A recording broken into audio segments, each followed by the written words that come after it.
Now, I may request the honorable member Sri Shantanu De, elected from Nakashipara constituency, to please make and subscribe an oath or affirmation.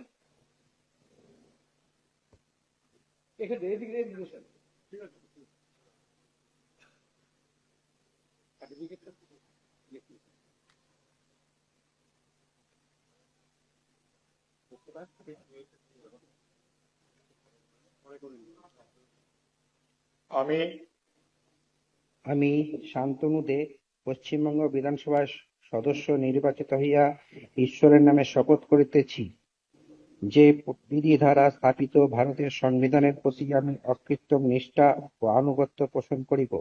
আমি ভারতের সার্বভৌমত্ব ও অখণ্ডতা রক্ষা করিব এবং যে কর্তব্যভার আমি গ্রহণ করিতে উদ্যত হইয়াছি তাহা নিষ্ঠাপূর্বক নির্বাহ করিব।